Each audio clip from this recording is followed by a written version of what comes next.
दुकानात सामान खरेदीच्या वेळी कार्ड स्वाईप केल्यावर मूळ रकमेपेक्षा जास्त पैसे वसूल करण्याचा अनुभव आपल्यापैकी अनेकांना आला असेल। असाच अनुभव आलाय नागपूरच्या सुधीर सातपुते यांना। सुधीर सातपुते यांनी 30 नोव्हेंबरला मुलीकरता स्कूटर विकत घेतली। गाडीच्या ॲक्सेसरीजचे 4251 रुपयांचं बिल झालं।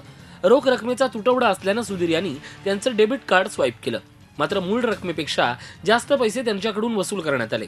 कार्ड स्वाईप चार्जेसच्या नावाखाली 77 रुपये सुधीर यांच्याकडून दुकानदारानं जास्तीचे वसूल केले। त्यामुळे सरकार ज्या कॅशलेस व्यवहाराची घोषणा करत आहे त्याला हे दुकानदार हरताळ फासतायत।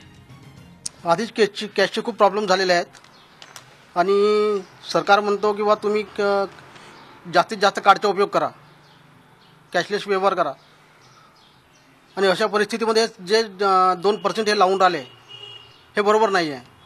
भविष्य हे कॅशलेस व्यवहाराचं असेल असं सरकारतर्फे सांगण्यात येत आहे। असं करायचं असेल तर कार्ड स्वाईप मशीन म्हणजे एसओपी मशीनची संख्या पण वाढवायला पाहिजे। ज्या बँकेत दुकानदारांचं खातं आहे त्याच बँकेची मशीन मिळावी अशी दुकानदारांची मागणी आहे। तर ग्राहकांकडून अतिरिक्त सरचार्ज घेणं हे नियमानुसार नसल्याचं जाणकारांचं मत आहे। Card, debit card, credit card वापरणारे जेवढे लोक आहेत सगळे रोजच माझ्याकडे 10-15 कस्टमर येतात, भैया सर शॉप मशीन आहे का, हे मशीन आहे का।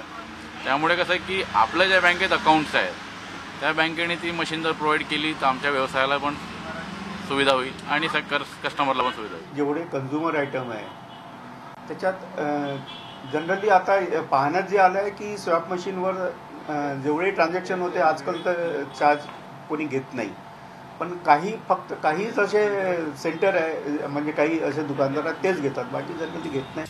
1 किंवा 2% सरचार्जच्या नावाखाली ग्राहकांकडून जास्तीचे पैसे आकारणं हे नियमबाह्य आहे।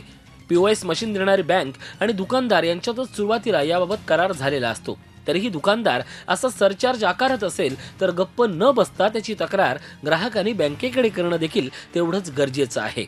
जितेंद्र शिंगाडे, झी मीडिया, नागपूर। झी 24 तास रहा एक पाऊल पुढे।